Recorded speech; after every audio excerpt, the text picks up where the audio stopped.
someonesbones.com, bringing you the latest Nibiru news out there. I won't waste too much of your time on a beautiful Saturday afternoon. I have a story I'm going to read, then I'll make a few comments and bring it to a close. It should only take 4 or 5 minutes, and if you want, you can just go to the website and read it for yourself. The title of the story is Nibiru Anunnaki Slaughter Russian Soldiers. And I will read the story. Let's see if I got it here. Okay. 1 second, please. Sorry about that. Okay. On Monday, February 13th, a Russian Special Forces detachment accidentally stumbled upon an Anunnaki hive while searching for ISIS insurgents in a network of caves near Raqqa. According to the sole survivor of the doomed operation, the enormous Anunnaki aliens initiated a violent confrontation, engaging the Russian soldiers with energy and particle beam weapons. The Russian troops fired back to no avail.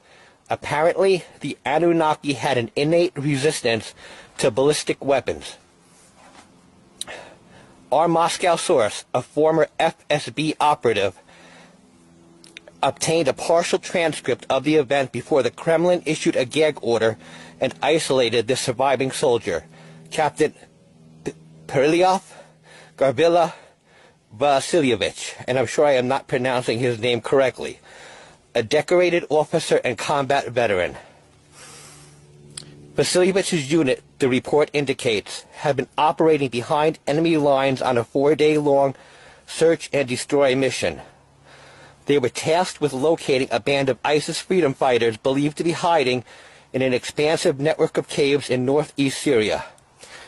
After an exhaustive day of maneuvering through twisting tunnels and stalactite-filled caverns, the Russian unit found its prey.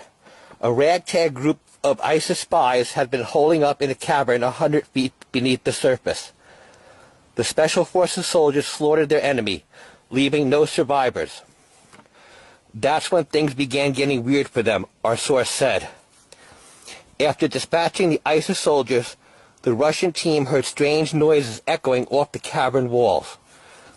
A distinct series of beeps and chirps emanating from a tunnel leading deeper underground. Assuming the sounds to be a primitive form of Morse code, the report continues, Captain Vasilyevich believed that another group of ISIS soldiers might have been lurking at the opposite end of the tunnel. He had ordered his men to assume an offensive posture and begun descending into the depths of the earth. The tunnel, Captain Vasilyevich reported, emptied into a colossal cavern with a 100-meter-high ceiling.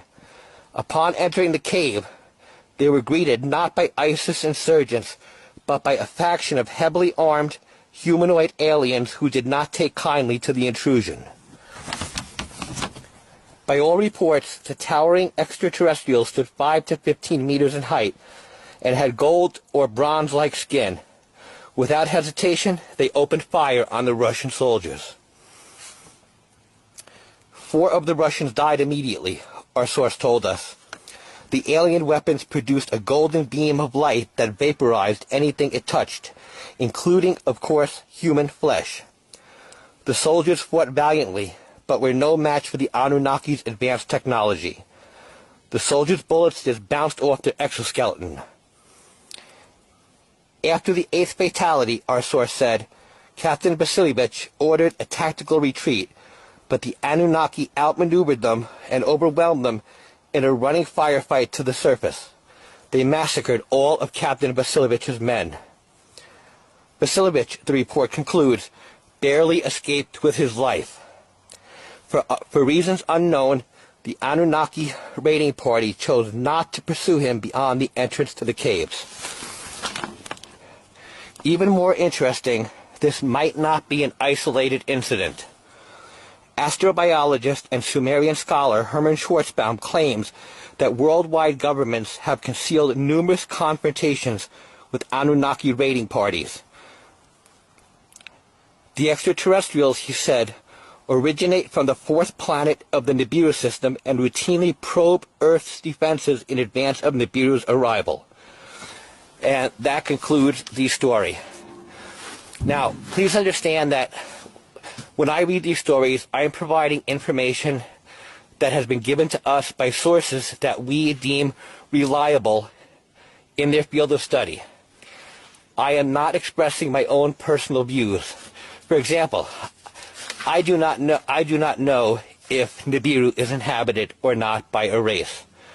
I am just covering this because I want to embrace a larger picture, as I've said in the past, and try to get more information out there than... Now, I screwed that up. I'll edit that out.